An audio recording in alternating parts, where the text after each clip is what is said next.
देव भगवान की जय। लक्ष्मी नारायण भगवान की जय। गया श्राद्ध के विषय में आपने कल श्रवण किया। भाग 2 में गया श्राद्ध का फल पूछा नारद जी ने सनकादिक ऋषि से। इसका फल क्या है? तब सनत कुमारों ने कहा कि भैया इसका फल हम कहां तक बताएं। सतकोटि प्रवस्त्र है। अगर मैं 100 करोड़ वर्षों तक भी इस कथा को कहूं तब भी उसके फल का मैं वर्णन नहीं कर सकता।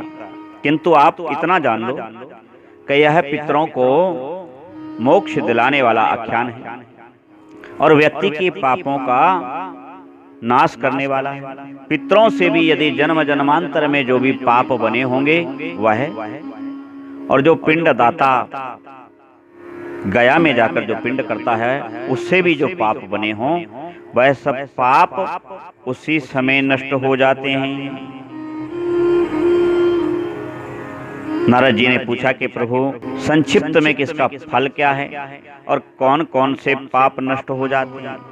तब सनक आदि ऋषि कहने लगे, श्लोक अताऊर्ध्वं प्रवक्ष्यामि गया महात्मुत्तमं यत्कृत्वा सर्वपापेभ्यो मुच्यते नात्र संशया।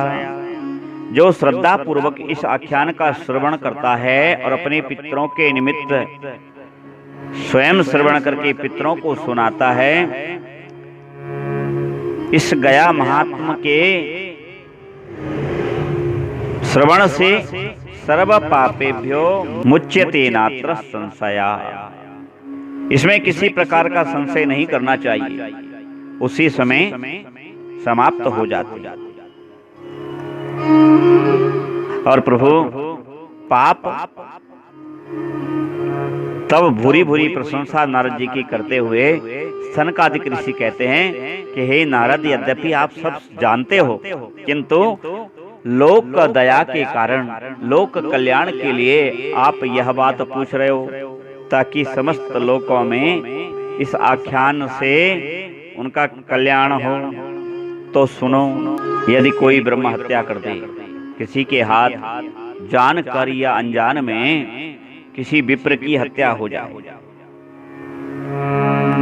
विप्र हत्या सुरापानम स्तेयं गुप्त अंगनाम। ब्रह्म हत्या, मदिरापान, स्तेयम, स्तेय कहते हैं चोरी को। जो व्यक्ति चोरी करता हो, सुरापान करता हो, ब्रह्म हत्या हो गई हो, गुप्त अंगना नाम, जिसका पूज्य स्त्रियों से विपरीत संबंध रहा हो या विपरीत दृष्टि भाव से कुभाव से जिसने उत्तम स्त्रियों को देखा हो। उत्तम स्त्रियों का अर्थ होता है माँ को, बहन को, ज्येष्ठ महिलाओं को, गुरु पत्नी को, मित्र की पत्नी को जिसने कुभाव से देखा हो या कदाचरण उनके साथ किया हो, वह ब्रह्म हत्या सुरापानम स्तेयं गुप्त अंगनाम पाप तत्संगमं सर्वे गया श्राद्ध दिने यति।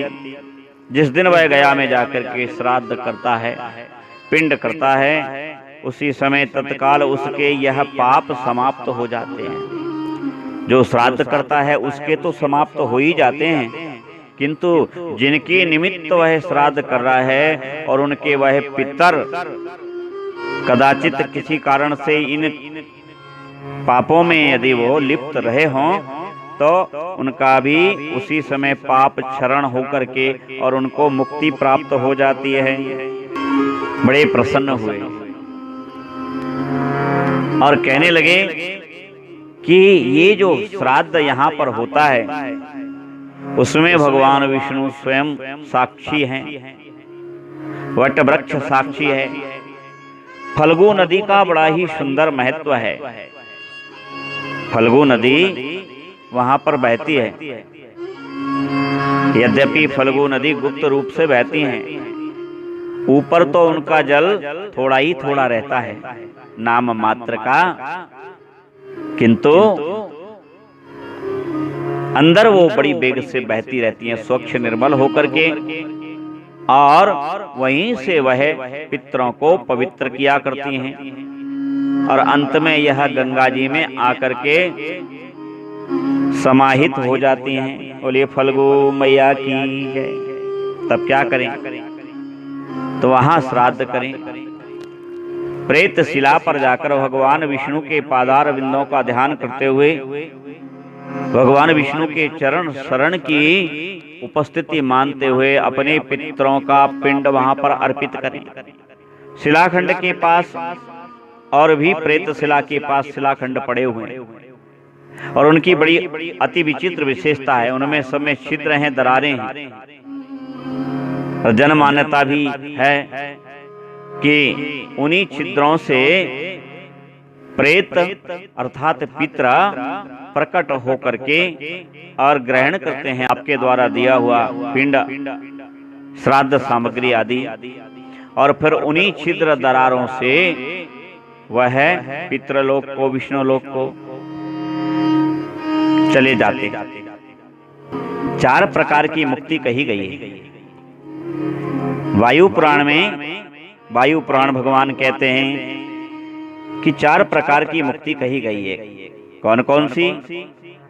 ब्रह्म ज्ञानम गया श्राद्धम गौग्रह मरणम तथा बास कुशा कुरुक्षेत्रे मुक्ति रेपा चतुर्विधा।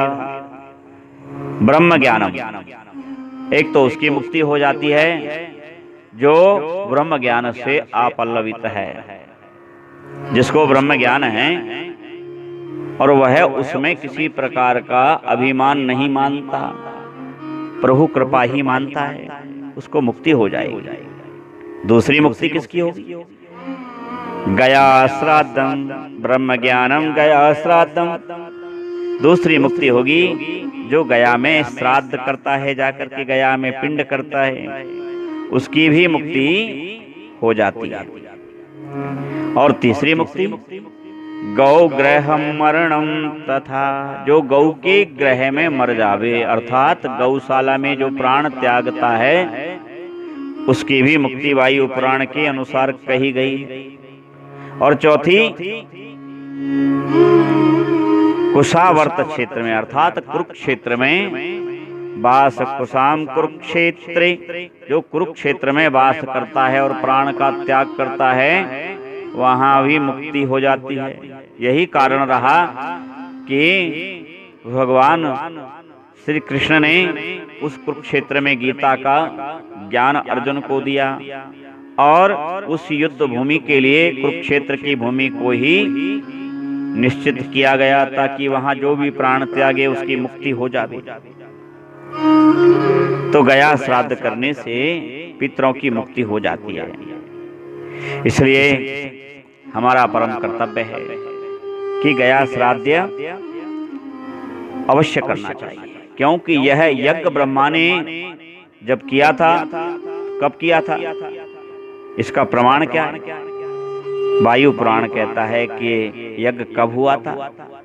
श्वेत कल्प में हुआ था। श्वेत कल्प में वाराह अवतार में, हम संकल्प बोलते हैं तो कहते हैं ना, तो उस समय श्वेत कल्प था, तब ब्रह्मा जी ने उस यज्ञ को वहां पर किया था।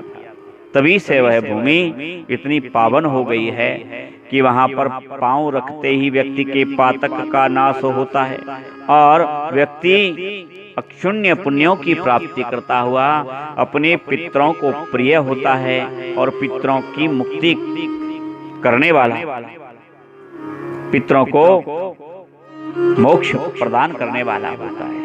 जो इस आख्यान का श्रवण करता है उसके समस्त पातक नष्ट होते हैं, और उसके पितरों को जो इस पाठ पितरों के निमित्त श्रवण करता है, कराता है, उसको अनेक पुण्यों की प्राप्ति होती है। इसलिए आप सबसे निवेदन है कि इस कथा को आप स्वयं सुने अपने पितरों के लिए और दूसरों को भी सुना करके पुण्य के भागीदार बने। सदा आपके पितर पुण्य लोकों को प्राप्त हो, आपका मंगल हो, आपको आरोग्य हो, आप प्रसन्न रहें, आप दीर्घायु होकर के धर्म पूर्वक समस्त अपने कार्यों का संपादित करते रहें, ऐसी कामना करते हुए बोलिए पितृ भगवान की जय। पितृ नारायण नारायण नारायण, पितृ नारायण नारायण नारायण, पितृ नारायण नारायण